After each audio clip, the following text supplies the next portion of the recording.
கர்த்தரும் இரட்சகருமாகிய இயேசு கிறிஸ்துவின் நாமத்தினாலே இந்த புதிய ஆண்டிலே உங்களை அன்போடு விட வாழ்த்துகிறேன்.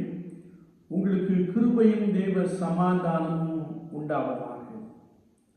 சென்ற ஆண்டிலும் கர்த்தருடைய ஆவியானவர் தன்னுடைய மிகுந்த கிருபையினாலே நம்மை நன்றாய் நடத்தி வந்தார். இந்த புதிய ஆண்டிலும் கர்த்தர் நம்மை நடத்தும்படியாய் அவருடைய கரத்திலே நம்மை அர்ப்பணித்துக் கொள்வோம். அவர் நம்மோடு கூட இருந்து நம்மை நடத்துகின்ற அந்த அனுபவத்திலே புதிய கிருபைகளை, புதிய ஆசீர்வாதங்களை, புதிய நன்மைகளை நிறைவாய் சொந்தத்துக் கொள்ள ஆண்டவர் நமக்கு அதிகமாய் உதவி செய்வாராக.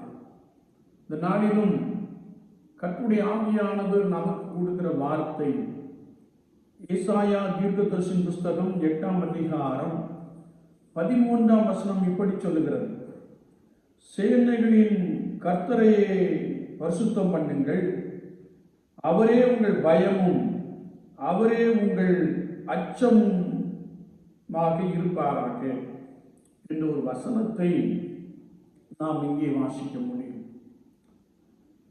இந்த காலகட்டத்தை நாம் பார்க்கின்ற பொழுது ஆண்டவராகிய இயேசு கிறிஸ்துவுக்கு பயப்படுகின்ற அனுபவம் இல்லாதபடிக்கு அநேகர் வாழ்வதை நாம் பார்க்க முடியும். விசுவாச வாழ்க்கையை விட்டு பார்க்கின்ற பொழுது பேரளவிலே வாழுகின்ற அநேகரை பார்க்கிறோம். ஒவ்வொரு சபைகளிலும் சில பரிசுத்தவான்கள் உண்டு, சில பரிசுத்தவான்கள் உண்டு. ஆனால் அநேகர் not up to the mark. ஒருவேளை பரிசுத்தம் இல்லாமல் வாழுகின்ற ஒரு தன்மையை நாம் பார்க்க முடியும். ஆனால் கர்த்தருடைய வார்த்தை சொல்லுகிறது, விசுவாச வாழ்க்கையிலே சேனைகளின் கர்த்தரையே பரிசுத்தம் பண்ணுங்கள் என்று வேத வாக்கியத்திலே நாம் தெளிவாய் வாசிக்கிறோம். இந்த ஆண்டிலே ஆண்டவர் பரிசுத்தத்தை அதிகமாய் விரும்புகிறார். பரிசுத்தத்தின் மேல் பரிசுத்தம் அடைவதை விரும்புகிறார். கர்த்தரை மாத்திரம் கனம் பண்ணும்படியாய், கர்த்தரை மாத்திரம் பரிசுத்தம் பண்ணும்படியாய், கர்த்தரையே பரிசுத்தராய் நோக்கி பார்க்கும்படியாய் இந்த புதிய ஆண்டிலே ஆண்டவர் நம்மை அழைக்கிறார் என்று ஏசாயா தீர்க்கன் மிக தெளிவாக சொல்லுகிறார். நாம் பரிசுத்த வேதாகமத்தை திருப்பிக் கொள்கின்ற பொழுது முதலாவதாக கர்த்தரையே பரிசுத்தம் பண்ணுங்கள், கர்த்தரையே பரிசுத்தம் பண்ணுங்கள்.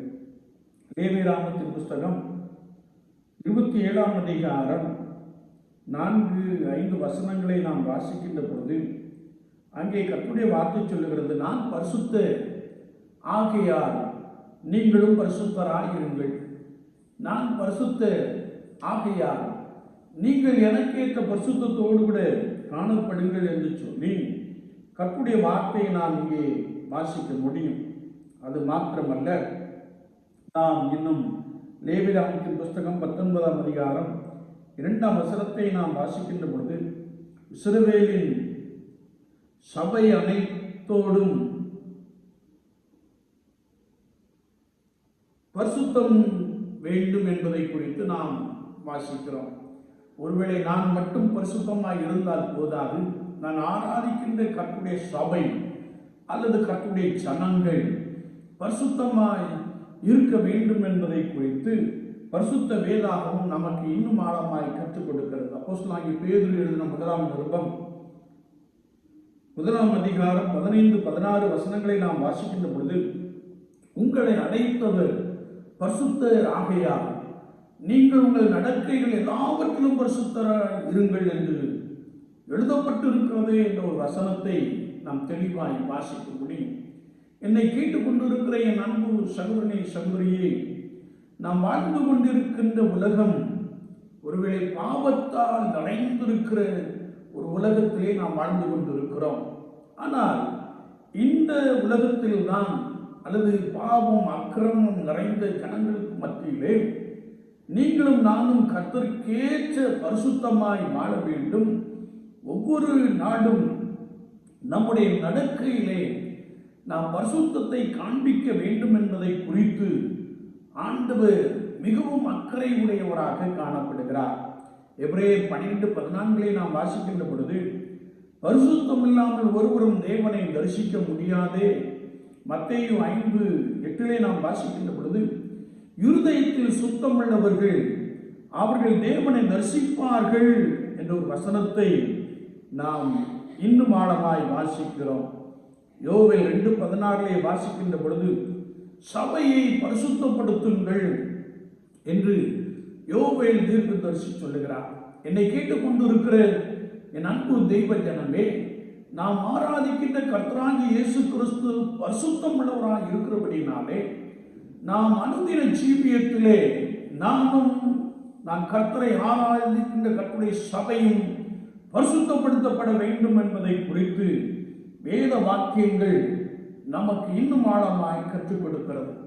ஏனென்றால் நான் பரிசுத்தத்தோடு கூட வாழுகின்ற பொழுது மாத்திரமே நான் கர்த்தராகிய இயேசு கிறிஸ்துவோடு கூட ஒரு ஐக்கியம் உடைய ஒரு நபராக காணப்படுகிறோம். ஆனால் பாவம் நம்மை கர்த்தரிடத்திலிருந்து பிரித்து விடுகிறது என்பதை குறித்து ஏசாயா தீர்க்கதரிசி புஸ்தகம் 59 அதிகாரம் 2 வசனத்திலே நாம் வாசிக்கின்ற பொழுது, உங்கள் அக்கிரமங்களே உங்களுக்கும் உங்கள் தேவனுக்கும் நடுவாக பிரிவினை உண்டாக்குகிறது, உங்கள் பாவங்களே அவர் உங்களுக்கு செவி கொடுக்க மாட்டாதபடிக்கு அவருடைய முகம் மறைக்கப்பட்டு இருக்கிறது என்பதை குறித்து நாம் வேதத்திலே ஆழமாய் வாசிக்கிறோம்.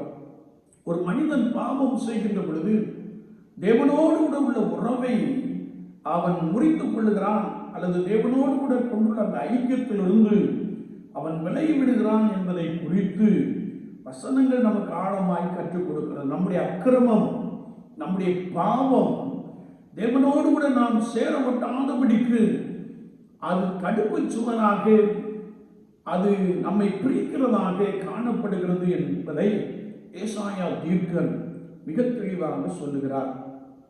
நாம் ஆதியாகமத்தின் புஸ்தகம் 3 அதிகாரத்தை நாம் திருப்பிக் கொள்கின்ற பொழுது முதல் குடும்பத்தை நாம் பார்க்க முடியும்.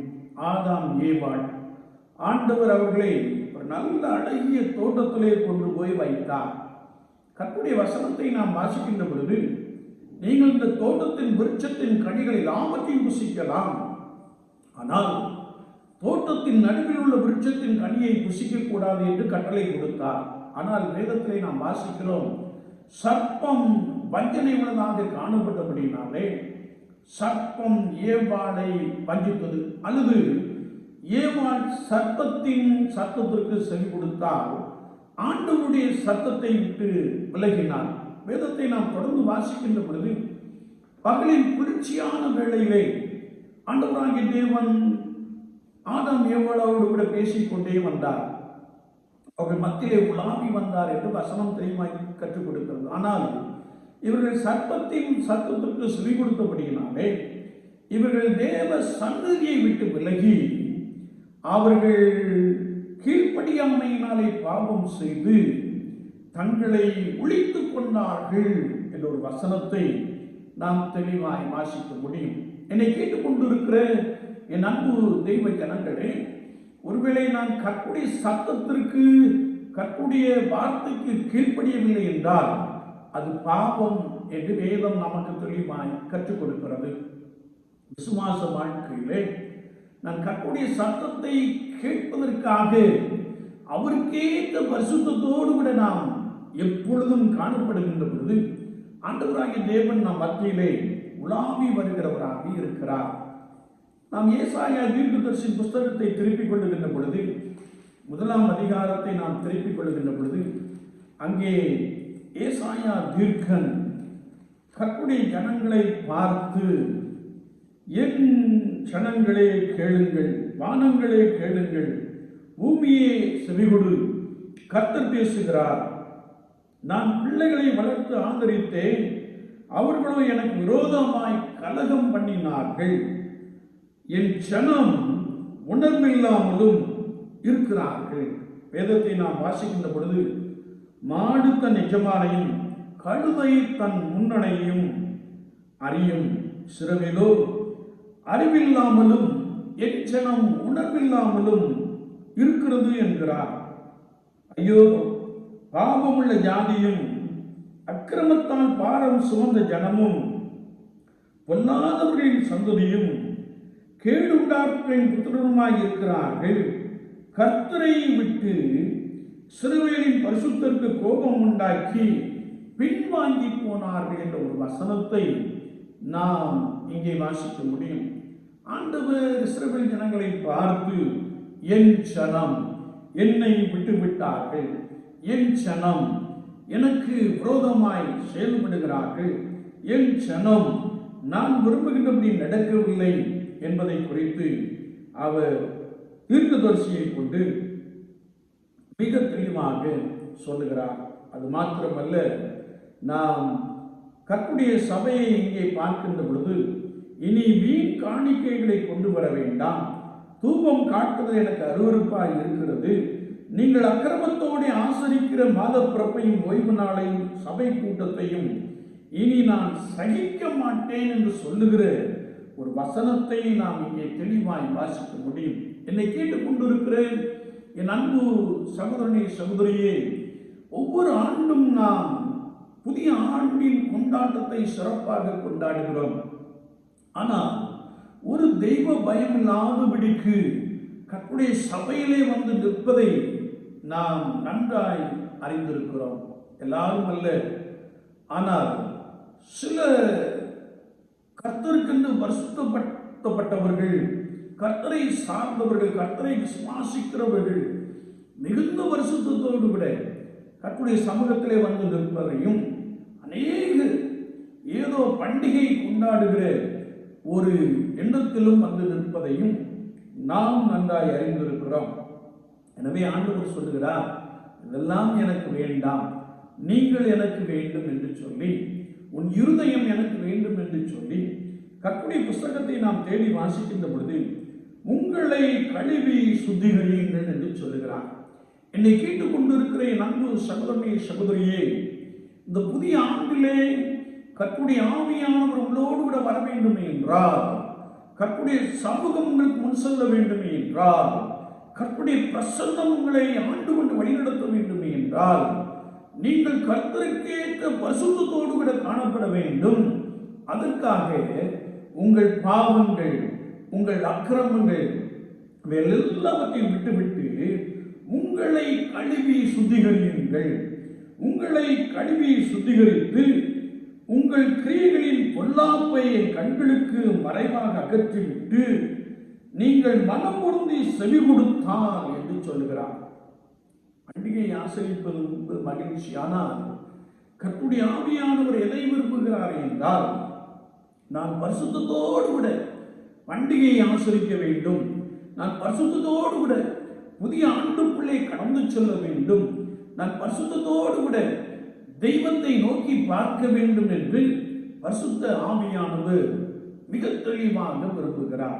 எனவே கர்த்தருடைய வார்த்தை சொல்லுகிறது, சேனைகளின் கர்த்தரையே பரிசுத்தம் பண்ணுங்கள். நீங்கள் உங்கள் வாழ்க்கையிலே கர்த்தருக்கேற்ற பரிசுத்தத்தோடு கூட காணப்படுகின்ற பொழுது, அவரை மாத்திரம் கனம் பண்ணுகிற, அவரை மாத்திரம் பரிசுத்தம் பண்ணி கொள்ளுகிற ஒரு அனுபவத்திலே நிலைத்திருக்கிறவர்களாக காணப்படுகிறீர்கள். எனவே உங்கள் பொல்லாப்பை என் கண்களுக்கு முன்பதாக அகற்றிவிட்டு உங்களை கழுவி சுத்திகரியுங்கள் என்று சொல்லுகிறார்.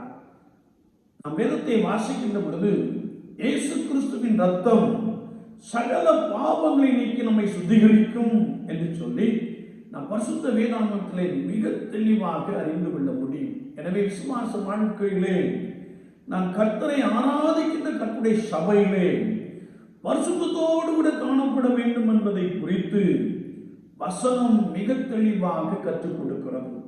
ஒருவேளை உலகத்திலே எல்லாம் உண்டு, எல்லாவற்றையும் அனுபவிக்க எனக்கு தகுதி இராது, உலகத்திலே எல்லாம் உண்டு, எல்லாவற்றையும் அனுபவிக்க எனக்கு தகுதி இராது, ஆனாலும் நான் ஒன்றுக்கும் அடிமைப்பட மாட்டேன் என்று அப்போஸ்தலனாகிய பரிசுத்த பவுல் மிக தெளிவாக சொல்லுகிறார்.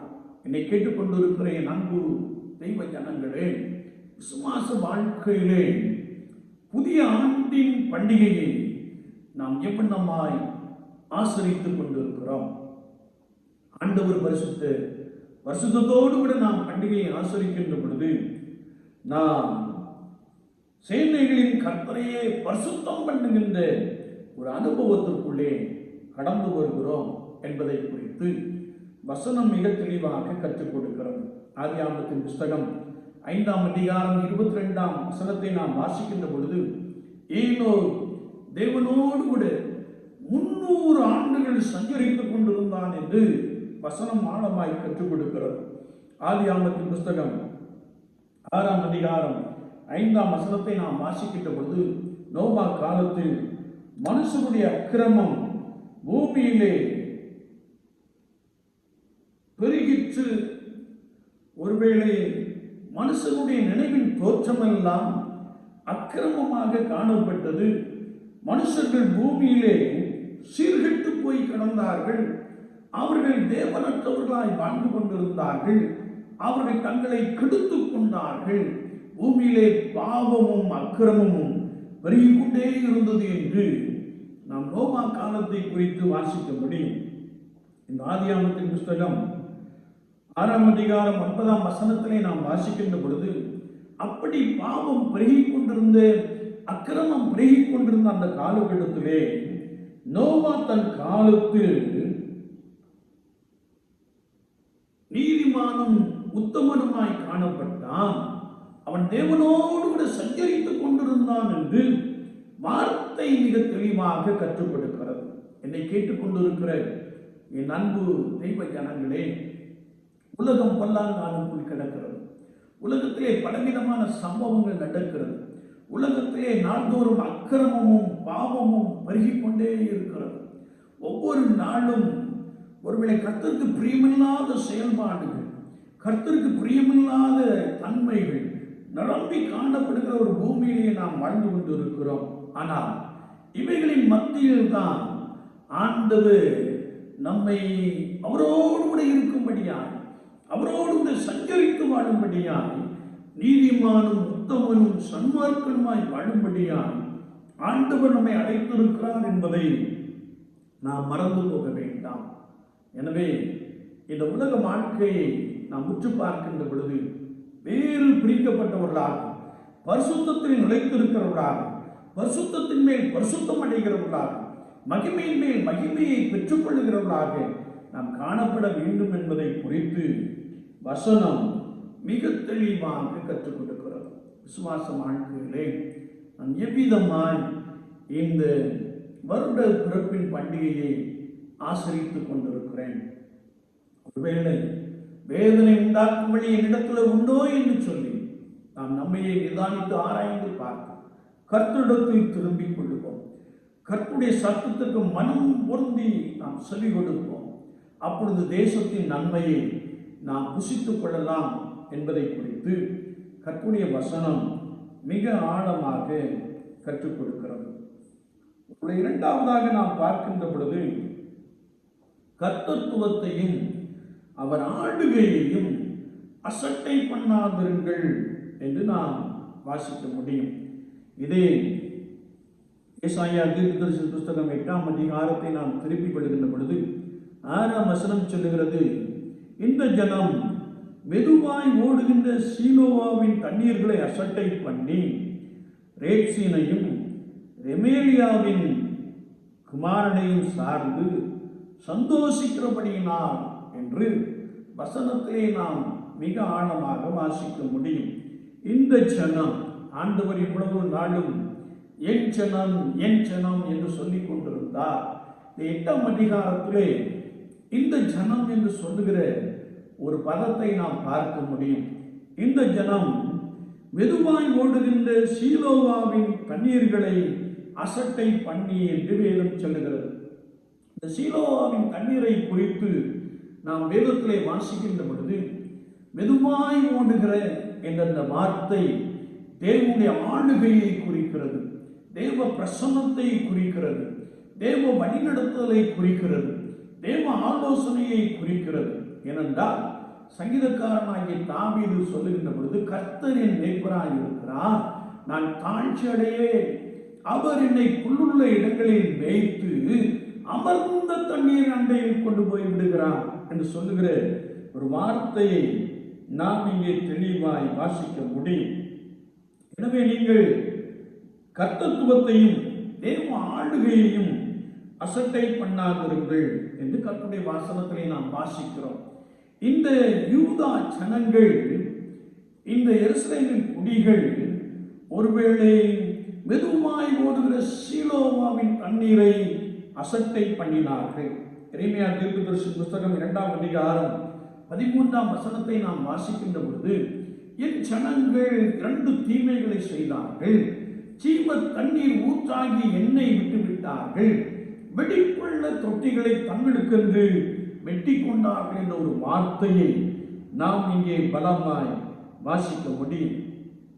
எனக்கு அன்பான சகோதரனே சகோதரியே, விசுவாச வாழ்க்கையிலே ஒருவேளை தேவ மகத்துவத்தை விட்டு நாம் விலகுகின்ற பொழுது, தேவனுடைய ஆளுகையை விட்டு நாம் விலகுகின்ற பொழுது, நாம் மிகுந்த பிரச்சனை, மிகுந்த வேதனைக்குள்ளே கடந்து செல்கிற ஒரு குடும்பமாக, ஒரு நபராக நாம் மாறிவிடுகிறோம். வேதத்தை நாம் வாசிக்கின்ற பொழுது ஒருவேளை அப்படிப்பட்ட ஒரு தன்மை நமக்குள்ளே இருக்க வேண்டாம். நீங்கள் தேவ மகத்துவத்தையும் தேவனுடைய ஆளுகையையும் அசட்டை பண்ணாதிருங்கள் என்று வசனம் மிக ஆழமாக கற்றுக் கொடுக்கிறது. தேவன் நமது பரிசுத்த ஆலயத்தில் இருக்கிறார். எனவே தேவனை தொழுது கொள்கிறவர்கள் ஆவியோடும் உண்மையோடும் தொழுது கொள்ள வேண்டும். தேவனை தொழுது கொள்கிறவர்கள் நடுக்கத்தோடும் பயத்தோடும் அவரை தொழுது கொள்ள வேண்டும். தேவனை தொழுது கொள்ளுகிறவர்கள் பரிசுத்தத்தோடு கூட அவரை தொழுது கொள்ள வேண்டும் என்பதை குறித்து வசனம் நமக்கு இன்னும் ஆழமாய் கற்றுக் கொடுக்கிறது. இன்றைய ஆராதனைகளை நாம் பார்க்கின்ற பொழுது அநேக இடங்களிலே ஒருவேளை தேவ மகத்துவங்கள் வெளிப்படுவதற்கு பதிலாக, தேவ பிரசன்னம் நிரம்பியிருப்பதற்கு பதிலாக உலகத்தை சார்ந்து நடக்கிற ஒரு தன்மையை நாம் பார்க்க முடியும். இங்கே வாசிக்கின்ற பொழுது சீலோவாவின் தண்ணீர்களை அசட்டை பண்ணி ரேட்சினையும் எமேலியாவின் குமாரனையும் சார்ந்து சந்தோஷப்பட்டார். இன்றைக்கு அநேக ஆராதனைகளை நாம் பார்க்கின்ற பொழுது ஜனங்களை சந்தோஷப்படுத்துகிற ஆராதனைகளை நாம் பார்க்க முடியும். ஒருவேளை கடைசி நாட்களிலே என் நாமத்தை சொல்லி வஞ்சிப்பார்கள் என்ற வசனம் தீவிரமாய் நிறைவேறி கொண்டிருக்கிற ஒரு காலகட்டத்தில் இருக்கிற நாம், இந்த நாட்களில் அநேக இடங்களிலே ஆராதனை என்ற பெயரிலே ஜனங்கள் வஞ்சிக்கப்படுவதையும் ஜனங்கள் ஏமாற்றப்படுவதையும் அதற்கென்று ஒரு கூட்டம் ஆர்ப்பரிப்பதையும் நாம் கண்டிருக்க முடியும். ஆனால் கர்த்தருடைய வார்த்தை சொல்லுகிறது, நான் அவரை ஆராதிக்கின்ற பொழுது பயத்தோடு நடுக்கத்தோடு அவரை ஆராதிக்க வேண்டும். தேவ பக்திக்குரிய ஆராதனையாய் காணப்பட வேண்டும். நான் ஆவியினாலே கர்த்தருக்கு ஆராதனை செய்ய வேண்டும் என்பதை குறித்து வசனம் மிக ஆழமாக கற்றுக் கொடுக்கிறது. இன்றைக்கு தேவ மனிதன் என்று சொல்லி அவர்கள் தேவனை விட்டு விலகி ஒருவேளை குடும்பத்தை விட்டு விலகி போனாலும் கூட அவர்களுக்காக ஒருவேளை பரிந்து பேசுகிற அல்லது சில தவறுகளை செய்கின்ற மனிதர்களை நாம் பார்க்க முடியும். இதை நான் ஹீரோ வர்ஷிப் என்று நான் சொல்ல முடியும். தேவனை வெளிப்படுத்துவதற்கு பதிலாக, தேவ மகிமையை வெளிப்படுத்துவதற்கு பதிலாக, அதில் ஆராதனையிலே கர்த்தராகிய இயேசு கிறிஸ்துவை காண்பிப்பதற்கு பதிலாக தங்களையே முன்னிறுத்தி செயல்படுகின்ற கூட்டங்களை நாம் இந்த நாட்களிலே அதிகமாக காண முடியும். காரணம் என்னவென்றால், இவர்கள் தேவ மகத்துவங்களை அசட்டை பண்ணுகிறார்கள், தேவ பிரசன்னத்தை அசட்டை பண்ணுகிறார்கள். ஜீவ தண்ணீர் ஊற்றாகிய ஆண்டவரை விட்டு விலகி மனிதனை பற்றி கொள்ளுகிறார்கள். எப்படி ரேட்சீனையும் எமேலியாவின் குமாரனையும் அவர்கள் சார்ந்து கொண்டார்களோ, இன்றைக்கு ஆராதனை என்ற பெயரிலே மனிதர்களை சார்ந்து கொள்ளுகிற ஒரு பெரும் கூட்டத்தை நாம் காண முடியும். அது ஆண்டவருடைய வார்த்தையின் நிறைவேறுதல் என்று கூட சொல்லலாம். கடைசி நாட்களிலே என் நாமத்தை சொல்லி கூடுமான மட்டும் தெரிந்து கொள்ளப்பட்டவர்கள் வஞ்சிக்கப்படுவார்கள் என்ற வார்த்தையின் நிறைவேறுதலை நாம் காண முடியும். இன்னும் சிலர் நூதனமான போதகத்தை சொல்லி ஏதோ ஒரு புதிய காரியத்தை வெளிப்படுத்தி காண்பித்தார் என்று சொல்லி ஜனங்களை வழித்தப்பு பண்ணுகிற செயல்பாடுகளை நாம் பார்க்க முடியும். எனவே விசுவாச வாழ்க்கையிலே நீங்கள் தேவ மகத்துவத்தை, தேவ ஆளுகையையும் அசட்டை பண்ணாதிருங்கள். ஒருவேளை கர்த்தருடைய வசனம் சொல்கிறது, தேவனுடைய கைகளில் விழுகிறது மிகவும் பயங்கரமாக இருக்குமே என்று கர்த்தருடைய வார்த்தை சொல்லுகிறது. தேவனுடைய கையில் விழுந்தால் அதற்கு பின்பு அவனுக்கு வாழ்வே இல்லை, ஒருவேளை அழிவு நேரிடும் என்பதை குறித்து நாம் வசனத்திலே மிக ஆழமாக அறிந்து கொள்ள முடியும். விசுவாச வாழ்க்கையிலே நான் யாரை பற்றி கொண்டிருக்கிறேன்? நான் கர்த்தராகிய தேவனை பற்றி கொண்டிருக்கிறேனா, அல்லது மனிதர்களுக்கு பின்பதாக ஓடுகின்ற ஒரு நபராக நான் காணப்படுகிறேனா? சற்று நம்மை நாமே ஆராய்ந்து பார்க்க வேண்டும். இந்த இரண்டாவது கர்த்தத்துவத்தையும் தேவ ஆலோசனையும் அசட்டை பண்ணாதீர்கள் என்று மாத்திரமல்ல, அவருடைய வசனத்தையும் அசட்டை பண்ணாதிருங்கள் என்று நாம் இந்த பகுதியிலே மிக ஆழமாக வாசித்து அறிய முடியும். ஆண்டவருடைய வசனத்தை நாம் அசட்டை பண்ணக்கூடாது என்பதை குறித்து வசனம் நமக்கு மிக தெளிவாக கற்றுக் கொடுக்கிறது. ஏசாயா தீர்க்கதரிசி புஸ்தகம் 5ஆம் அதிகாரம் 24ஆம் வசனத்தை நாம் திருப்பிக் கொள்ளுகின்ற பொழுது, ஏசாயா 5:24 நாம் வாசிக்கின்ற பொழுது, இது நிமித்தம் அக்னி சுவாலை வைக்கோலை பட்சிப்பது போலவும், செத்தையானது நெருப்புக்கு இரையாகி எரிவது போலவும், அவர்கள் வேர் வாடி அவர்கள் தொழில் தூசியை போல் பறந்து போகும். அவர்கள் சேனைகளின் கற்புடைய வேதத்தை வெறுத்து இஸ்ரவேலின் பரிசுத்தருடைய வசனத்தை அசட்டை பண்ணினார்களே. யார் கற்புடைய வசனத்தை அசட்டை பண்ணுகிறார்களோ அவருடைய வேர் துளிர்க்காது, அவர்கள் சொத்தையை போல காணப்படுவார்கள். அவர்கள் காற்றில் பறக்கடிக்கிற பதரை போல காணப்படுவார்கள் என்பதை குறித்து கர்த்தருடைய வசனம் மிக ஆழமாக கற்றுக் கொடுக்கிறது. கர்த்தருடைய வசனத்தை நாம் அசட்டை பண்ணாதிருக்க வேண்டும் என்றால், சங்கீதம் 1:2 நாம் வாசிக்கிறோம், கர்த்தருடைய வேதத்தில் பிரியம் வைக்க வேண்டும்.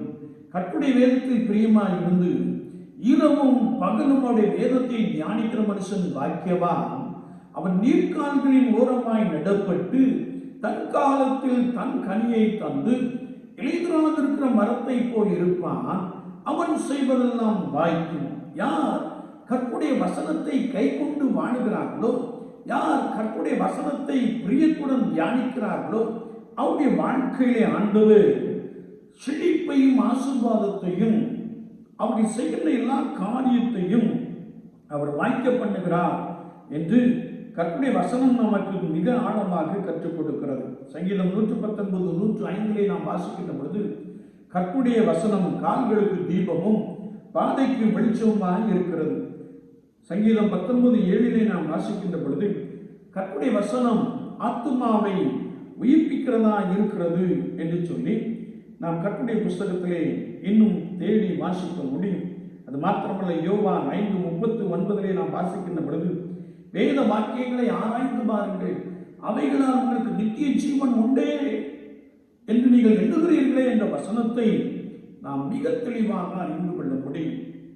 என்னை கேட்டுக்கொண்டு இருக்கிற என் அன்பு தெய்வ ஜனங்களே, ஒவ்வொரு நாளும் கர்த்தருடைய வேதத்தை ஆராய்ந்து கர்த்தருடைய வசனத்தை வாசித்து தியானித்து மகிழ்கின்ற பொழுது ஆண்டவர் நம்மை சரியான பாதைகளிலே நடத்தி செல்ல போதுமானவராக இருக்கிறார். எனவே இந்த புதிய ஆண்டிலே நீங்கள் தேவ வசனத்தை அசட்டை பண்ணாதிருங்கள், மாறாக தேவ வேத வாக்கியங்களை நித்தமும் வாசித்து தியானித்து பாருங்கள். ஆண்டவர்களுடைய வாழ்க்கையிலே ஒரு புதிய கிருபையை, ஒரு புதிய அபிஷேகத்தை, ஒரு புதிய ஆசீர்வாதத்தை நிறைவாய் கொடுக்க போதுமானவராக இருக்கிறார். கடைசியாக நாம் இதே பகுதியிலே வாசிக்கின்ற பொழுது, கர்த்தரை எதிர்பார்த்து காத்திருக்க வேண்டும் என்று வசனம் மிக ஆழமாக கற்றுக் கொடுக்கிறது. ஏன் நான் கர்த்தரை எதிர்பார்த்து காத்திருக்க வேண்டும்?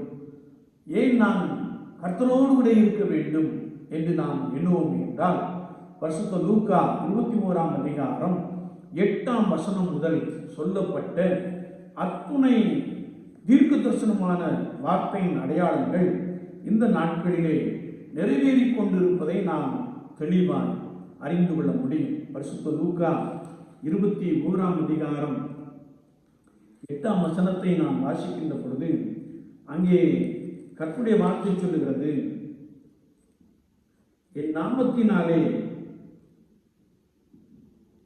நீங்கள் வஞ்சிக்கப்படாதபடிக்கு எச்சரிக்கையாக இருங்கள். ஏனெனில் அநேகர் வந்து என் நாமத்தை தரித்துக் கொண்டு நான் தான் கிறிஸ்து என்றும் காலம் சமீபித்தது என்றும் சொல்லுவார்கள்.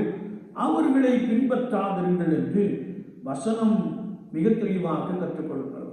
கடைசி காலத்திலே அநேகர் எழும்பி வஞ்சிப்பார்கள், என் நாமத்தினாலே உங்களை வஞ்சிப்பார்கள். வேதம் சொல்லுகிறது, கூடுமான மட்டும் தெரிந்து கொள்ளப்பட்டவர்கள் வஞ்சிக்கப்படுவார்கள். இன்றைக்கு அநேகர் பரிசுத்த வசனத்தை, பரிசுத்த வேதத்தை, தேவ மகத்துவங்களை அசட்டை பண்ணுகிறபடினாலே மனுஷன் போதிக்கிற போதனையின் வழியாய் கடந்து செல்கிற ஒரு காட்சியை நாம் பார்க்க முடியும். நாம் அநேக சேனல்ஸிலே நாம் பார்க்கிறோம். ஈவன் ஒருவேளை தேவனுக்கு பிரியமில்லாத பாடல், சினிமா பாடல் போன்ற காரியங்கள் எல்லாம் சொல்லி ஜனங்களை வஞ்சிக்கப்படுவதை, ஜனங்கள் தேவனுக்கு நேராக நடத்தப்படுவதற்கு பதிலாக நரகத்திற்கு நேராக நடத்தப்படுகிற ஒரு காட்சியை நாம் தெளிவாய் அறிந்து கொண்டிருக்கிறோம். ஏனென்றால் இது நம்முடைய காலகட்டத்திலே அநேகர் வஞ்சிக்கப்படுவதை நாம் பார்க்கிறோம். யுத்தங்களையும் கலகங்களையும் குறித்து நீங்கள் கேள்விப்படும்போது பயப்படாதீர்கள், இவைகள் முன்னதாக சம்பவிக்க வேண்டியதே, ஆனால் முடிவு உடனே வராது என்று வசனத்தை வாசிக்கிறோம். இயேசு கிறிஸ்து சொன்ன அடையாளங்கள் எல்லாம் தாராளமாய் நடந்து கொண்டிருக்கின்றன. ஒருவேளை இன்றைக்கு யுத்தங்களின் சத்தத்தை கேட்டுக்கொண்டே இருக்கிறோம். ஒரு நாடு மற்ற நாட்டை அழிப்பதை, அநேக உறுதியான கட்டடங்கள் அழிக்கப்பட்டு தரைமட்டமாக்கப்படுவதை நாம் ஒருவேளை காணொளியின் மூலமாக, தொலைக்காட்சியின் மூலமாக நாம் பார்த்து கொண்டே இருக்கிறோம். குறிப்பாக ரஷ்யா உக்ரைன் போர், இன்னும் இஸ்ரேல் ஹமாஸ், இஸ்ரேல் இன்னும் லெபனான் என்று சொல்லி, ஈரான் என்று சொல்லி அநேக நாடுகள் யுத்தத்திலே மும்முரமாய் காணப்படுகிற சத்தத்தை நாம் கேட்டுக்கொண்டிருக்கிறோம். இவை நம்முடைய காலத்திலே நிறைவேறிக்கொண்டே இருக்கிறது. ஒரு யுத்தங்களின் செய்திகளை கேள்விப்படுவீர்கள். அது மாத்திரமல்ல, சனத்துக்கு விரோதமாய் சனம் எழும்பும். ஒருவேளை நம்முடைய தேசத்தை நாம் எடுத்துக்கொள்ளுகின்ற பொழுது மணிப்பூர் கலவரத்தை நாம் நன்றாய் அறிந்திருக்கிறோம். ஒரு ஜனத்திற்கு விரோதமாய் இன்னொரு ஜனம் எழும்பி ஒருவரை ஒருவர் தாக்கி அழித்துக் கொள்ளுகின்ற காட்சியை நாம் பார்க்கிறோம். எல்லாம் இயேசு கிறிஸ்து வருகையின் அடையாளமாக சொல்லி வைத்திருக்கிற வசனத்தை நாம் நம்முடைய காலத்திலே சந்தித்துக் கொண்டிருக்கிறோம். ஜனத்துக்கு விரோதமாய் ஜனம், ராஜ்யத்துக்கு விரோதமாய் ராஜ்யம் எழும்பும். பல இடங்களில் மகா பூமி அதிர்ச்சி உண்டாகும். இந்த ஆண்டிலும் கூட சென்ற ஆண்டை காட்டிலும் இயற்கை சீற்றத்தினாலே பெரும் அழிவை நாம் சந்திக்க போகிறோம். ஒரு பூமி அதிர்ச்சி அல்லது நிலச்சரிவுகள் என்று சொல்லி, இன்னும் பெரும் வெள்ளம் என்று சொல்லி, ஒருவேளை பலவீனமான இடர்பாடுகளுக்குள்ளே தேசங்கள் கடந்து செல்வதை நாம் பார்க்க போகிறோம். கடந்த ஆண்டை காட்டிலும் இந்த ஆண்டிலே ஒருவேளை மிகப்பெரிய அழிவு பூமியின் மேல் காணப்படுவதை நாம் தெளிவாய் அறிந்து கொள்ள முடியும். அது மாத்திரமல்ல, வானத்திலிருந்து பலவிதமான சம்பவங்கள் நடப்பதை நாம் பார்க்க முடியும். சமீபத்திலே பெரும் வெள்ளம் பனிப்பிரதேசங்களிலே உண்டாயிற்று. பெரும் வெள்ளம் ஒருவேளை பாலைவனங்களிலே உண்டாயிற்று. அது ஏனென்று கேட்டால் மேக வெடிப்பு என்று சொல்லுகிறார்கள். ஒரே இடத்திலே மேகங்கள் கூடி திடீரென்று அங்கே பல சென்டிமீட்டர் மழைகள் ஊற்றப்படுகின்ற காட்சியை ஒருவேளை கடந்த ஆண்டிலே நாம் தெளிவாய் அறிந்திருக்கிறோம். இதனாலே இயற்கை சீற்றங்களினாலே, பூமி அதிர்ச்சியினாலே அல்லது பூமிக்கு மேல் பலவிதமான சம்பவங்கள், பலவிதமான விபத்துக்கள் போன்ற சம்பவங்கள் இந்த ஆண்டிலும் சென்ற ஆண்டை காட்டிலும் அதிகமாய் நடக்கும் என்பதை குறித்து நாம் இந்த வசனத்திலே ஏசாயா 8ஆம் அதிகாரத்தின் கடைசி பகுதியிலே நாம் வாசிக்க முடியும். அது நிமித்தமாய் பட்டினியாய் வாழுகின்ற ஒரு கூட்டம், உணவில்லாமல் வாழுகின்ற ஒரு கூட்டம், உறைவிடலாம் இல்லாமல் ஒருவரை மடிந்து போகிற கூட்டங்களை நாம் அதிகமாய் காண முடியும். எல்லாம் இந்த ஆண்டிலே பலமாய் நடக்கும் என்பதை குறித்து வசனங்களும் நமக்கு தெளிவாய் கற்றுக் கொடுக்கிறது. இயற்கை சீற்றத்தின் மூலமாய், யுத்தங்களின் மூலமாய் பஞ்சங்களும் கொள்ளை நோய்களும் உண்டாகும். இந்த ஆண்டிலே அது தீவிரமாக இருக்கும் என்பதை குறித்து வசனம் நமக்கு மிக ஆழமாக கற்றுக் கொடுக்கிறது. ஏனென்றால் ஜனங்கள் பரிசுத்தம் இல்லாமல் காணப்படுகிறார்கள், ஜனங்கள் குற்றமற்றவர்களை கொலை செய்கிறார்கள். அது மாத்திரமல்ல, தேவ மகத்துவத்தை அசட்டை பண்ணுகிறார்கள், தேவ பிரசன்னத்தை தேவ ஜனங்களே அசட்டை பண்ணுகிறார்கள். இன்னும் நாம் சொல்ல வேண்டும் என்றால் தேவ வார்த்தையை அசட்டை பண்ணுகிறார்கள். இது நிமித்தமாய் ஆண்டவர் பூமியை விசாரிக்கிற காலத்திலே நாம் இருக்கிறோம். அது மாத்திரமல்ல, கர்த்தருடைய வார்த்தை சொல்லுகிறது, வானத்திலிருந்து பயங்கரமான தோற்றங்களும் பெரிய அடையாளங்களும் உண்டாகும். இவையெல்லாம் நடப்பதற்கு முன்னே என் நாமத்தின் நிமித்தம் அவர் உங்களை பிடித்து ஜெப ஆலயங்களுக்கும் சிறைச்சாலைகளுக்கும் ஒப்பு கொடுத்து ராஜாக்களுக்கு முன்பாகவும் அதிபதிகளுக்கு முன்பாகவும் உங்களை இழுத்து துன்பப்படுத்துவார்கள். ஆண்டவருடைய வார்த்தை சொல்லுகிறது, அநேக ஜெப ஆலயங்களுக்கு புறம்பாக்கப்படுவார்கள், சிறையில் அடைக்கப்படுவார்கள். எல்லாம் நடக்கும். ஆனாலும் தேவன் எங்களோட இருக்கிறார் என்ற வசனத்தின்படியே தேவன் தேவ மனிதர்களோடு விட, கர்த்தருடைய தீர்க்கதரிசிகளோடு விட, கர்த்தருடைய அப்போஸ்தலர்களோடு விட, கர்த்தருடைய போதகர்களோடு விட, கர்த்தருடைய மெய்ப்பர்களோடு விட, கர்த்தருடைய எவாஞ்சலிஸ்ட்களோடு விட இருக்கிறார் என்ற வார்த்தையை நாம் ஏசாயா 8ஆம் அதிகாரத்திலே மிக தெளிவாக அறிந்து கொள்ள முடியும். யாரெல்லாம் கர்த்தருக்கென்று பரிசுத்தமாய் காணப்படுகிறார்களோ, யாரெல்லாம் கர்த்தருக்கென்று உத்தம இருதயத்தோடு கூட உண்மையோடு கூட ஊழியம் செய்கிறார்களோ, அவர்களுக்கு அநேக நெருக்கடிகள் வந்தாலும் அதன் மத்தியிலும் தேவன் அவர்களோடு கூட இருந்து அவர்களை தப்புவிக்க வல்லவராக இருக்கிறார் என்பதை குறித்து பரிசுத்த வாக்கியம் இன்னும் ஆழமாக கற்றுக் கொடுக்கிறது. நாம் கர்த்தருடைய வசனத்தை இன்னும் வாசிக்கின்ற பொழுது கர்த்தருடைய வார்த்தை சொல்லுகிறது, ஆண்டவரை அல்லது கர்த்தருடைய ஜனங்களை விரோதிக்கிற அநேகர் எழும்புவார்கள்.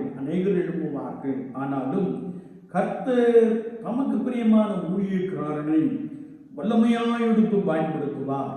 இந்த ஆண்டிலே தேவன் எங்களோடு இருக்கிறார் என்று ஏசாயா தீர்க்கதரிசி சொன்ன அந்த வார்த்தையின்படியே ஒருவேளை நெருக்கங்கள், பாடுகள், உபத்திரவங்கள், வேதனைகள், பஞ்சங்கள், பட்டினிகள், கொலைகள் போன்ற சம்பவங்கள் காணப்பட்டாலும் ஆண்டவர் தம்முடையவர்களோடு விட, கர்த்தருடைய தீர்க்கதரிசிகளோடு விட, கர்த்தருடைய ஜனங்களோடு விட இருக்கிறார் என்பதை குறித்து வேத வாக்கியம் மிக தெளிவாக கற்றுக் கொடுக்கிறது. அது மாத்திரமல்ல, பெற்றோராலும் சகோதராலும் பந்து ஜனங்களாலும் சிநேகிதராலும் காட்டிக் கொடுக்கப்படுவீர்கள். உங்களில் சிலரை கொலை செய்வார்கள். என் நாமத்து நிமித்தம் எல்லாராலும் பகைக்கப்படுவீர்கள். ஆனாலும் உங்கள் தலைமையில் ஒன்றாயிலும் அழியாது என்று சொல்லுகிற வார்த்தையை நாம் இங்கே வாசிக்கிறோம். என்னை கேட்டுக்கொண்டு இருக்கிற என் அன்பு தெய்வ ஜனமே, ஒருவேளை கடைசி காலத்திலே நாம் இருக்கிறோம், இயேசு சீக்கிரம் வரப்போகிறார் என்று சொல்லப்பட்ட அந்த அடையாளங்கள் நிறைவேறிக் கொண்டிருக்கிற ஒரு காலகட்டத்திலே நாம் இருக்கிறோம் என்பதை குறித்து வசனம் மிக ஆழமாக கற்றுக் கொடுக்கிறது. நாம் இங்கே 6ஆம் 7ஆம் வசனத்திலே நாம் வாசிக்கின்ற பொழுது, இதோ ஆண்டவர் வல்லமை உள்ள திரளான ஆற்று நீரை போன்ற அசிரியாவின் ராஜாவையும் அவருடைய சகல ஆடம்பரத்தையும் அவர்கள் மேல் புரள பண்ணுவார். அது அவருடைய ஓடைகள் எல்லாவற்றின் மேலும் போய் அவருடைய எல்லா கரைகள் மேலும் புரண்டு யூதாவுக்குள் புகுந்து பிரவாகித்து கடந்து கழுத்து மட்டும் வரும் என்றார். ஒருவேளை இந்த பூமியில உள்ள அழிவை குறித்து இந்த ஆண்டிலே ஆண்டவர் தம்முடைய வார்த்தை கொண்டு சொல்லுகின்ற பொழுது அந்த வெள்ளம் ஒருவேளை ராஜாவை வைத்து வேதம் சொல்லுகிறது, ஒன்று ஒருவேளை ராஜ்யங்கள் தங்களுக்கு தாங்களே மோதி, ராஜ்யங்கள் ஒன்றோடு ஒன்று மோதி ஒரு பெரிய அழிவு உண்டாகும். அதோடு கூட மாத்திரமல்ல, ஒருவேளை பெரும் வெள்ளத்தினாலே பூமியின் மேல் பலத்த சேதம் உண்டாகும். இருந்தாலும் யூதாவின் கழுத்து வரைக்கும் அந்த சம்பவம், அந்த வெள்ளம் நடைபெறும். என்றாலும் ஆண்டவர் யூதாவுக்கு துணை நிற்கிறார் என்று நாம் கர்த்தருடைய வேதத்திலே தெளிவாய் வாசிக்க முடியும். எனவே ஆண்டவர் சொல்லுகிறார், வேதத்தை முத்திரையிடுங்கள் என்று தங்களுடைய சீசரை பார்த்தும் வேதத்தையும் சாட்சி ஆகமங்களை கவனிக்க வேண்டும் என்று சொல்லியும் ஆண்டவர் தம்முடைய ஜனங்களோடு கூட பேசுகின்ற ஒரு வார்த்தையை நாம் இங்கே இன்னும் ஆழமாய் வாசிக்க முடியும்.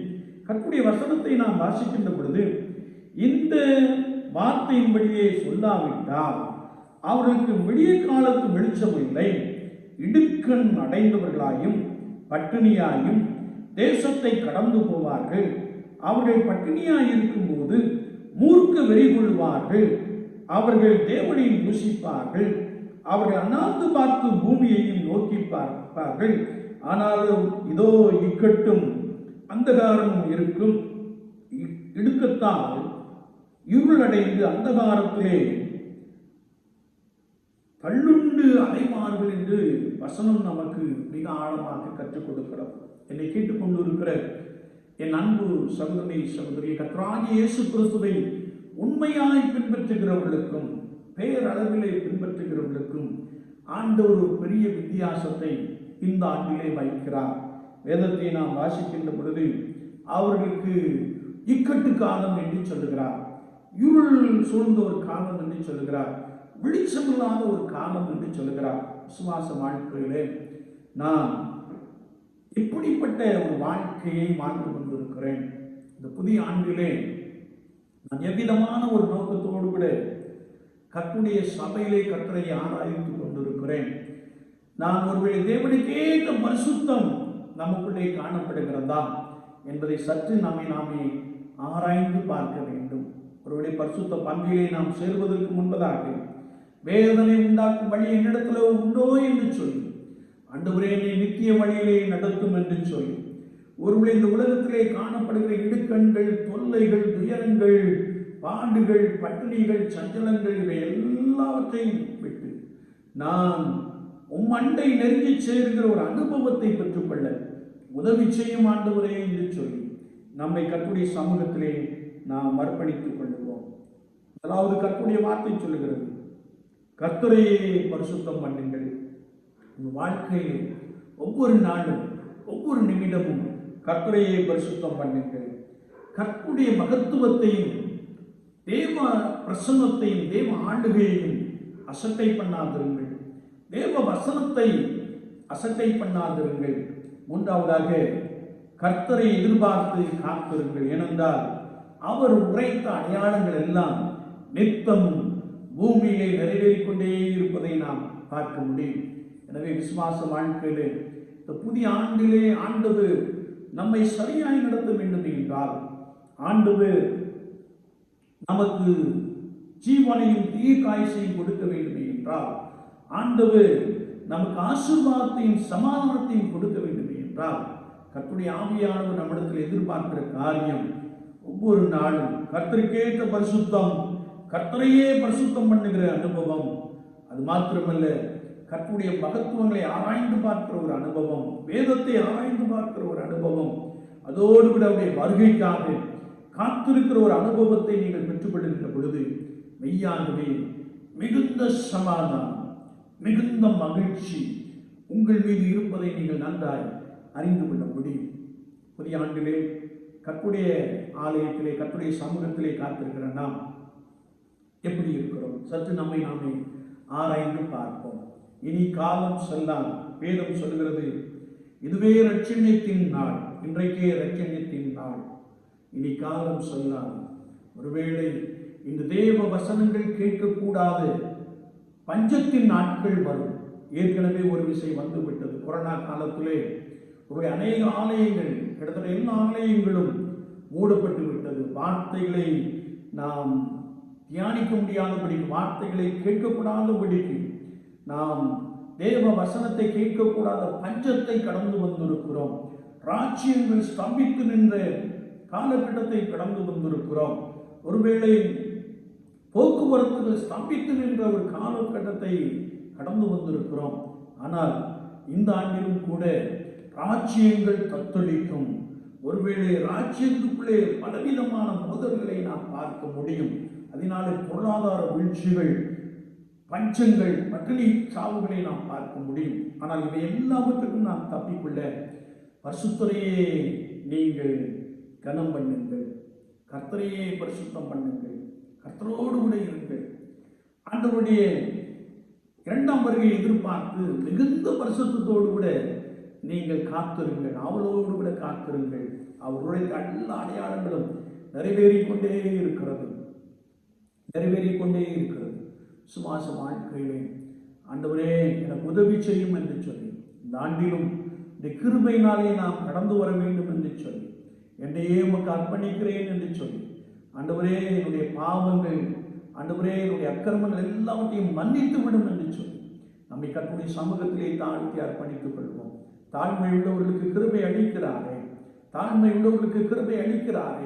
ஆண்டவரே எனக்கு உதவி செய்யும் என்று சொல்லி நம்மை கர்த்தருடைய சமூகத்திலே தாழ்த்தி அர்ப்பணித்துக் கொள்வோம். ஆண்டவர் யாரெல்லாம் அர்ப்பணித்துக் கொள்கிறீர்களோ, இந்த ஆண்டிலே நீங்கள் கர்த்தரை மாத்திரம் பரிசுத்தம் பண்ணுகிறீர்கள். நீங்கள் கர்த்தருடைய மகத்துவங்களை நன்காய் உணர்கிறீர்கள்.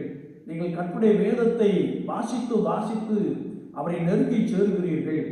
இரண்டாம் வருகைக்காக காத்திருக்கிற ஒரு நபராக நீங்கள் காணப்படுகிறீர்கள். அப்படிப்பட்ட அனுபவம் ஆண்டவரே எங்கள் ஒவ்வொருவருக்கும் வேண்டும் என்று சொல்லி நம்மை கர்த்தருடைய சமூகத்திலே தாழ்த்திக் கொள்வோம். ஆண்டவர் நமக்கு உதவி செய்வார். நாம் ஜெபிப்போம். நேசிக்கிற நல்ல ஆண்டவரே, இந்த புதிய ஆண்டிற்காய் ஸ்தோத்திரம். இந்த புதிய ஆண்டிலும் ஆண்டவரே உடைய கிருபைகளை அதிகமாய் பலப்படுத்தும்படியாய் நாங்கள் வேண்டு நிற்கிறோம்.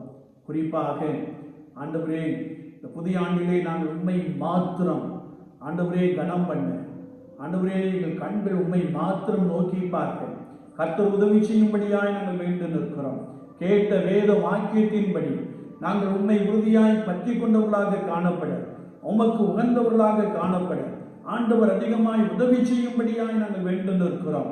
ஆண்டவரை மிகுந்த பரிசுத்தத்தோடு கூட உம்மை அண்டிக் கொள்ள ஆண்டவர் அதிகமாய் உதவி செய்கிறார். வார்த்தையை கேட்டு ஏற்றுக்கொண்டவர்களுக்காய் ஸ்தோத்திரம். பலப்படுத்தும். எல்லா அழிவுக்கும் தப்பித்துக் கொள்ள, எல்லா தீங்குக்கும் தப்பித்துக் கொள்ள கர்த்தர் ஒவ்வொரு நாளும் உதவி செய்கிறார். ஆண்டவரை யாரெல்லாம் ஒப்பு கொடுத்தார்கள் அவர்களை இந்த ஆண்டிலே ஆண்டவர் நித்திய வழியிலே நடத்தும்படியாய், செம்மையான வழியிலே நடத்தும்படியாய், செழிப்பான ஆசீர்வாதங்களுக்குள்ளே நடத்தும்படியாய் அந்த அடியை செபிக்கிறேன். ஆண்டவருடைய வார்த்தைகளை முற்றிலுமாய் நிரப்பட்டும், ஆசீர்வாதமும் சமாதானமும் நிறைவாய் காணப்படட்டும். உம்மை குறித்ததான பயம் நிறைந்தவர்களாக ஆண்டவரே நடுக்கத்தோடு உடமை, பயத்தோடு உடமை சேவிக்கிறவர்களாக காணப்பட நித்தமும் உதவி செய்யும். இந்த ஜனங்களை நீர் ஆசீர்வதி. இயேசு கிறிஸ்துவின் நாமத்தில் ஜெபம் கேளும் பரிசுத்த பிதாவே. ஆமென். ஆமென்.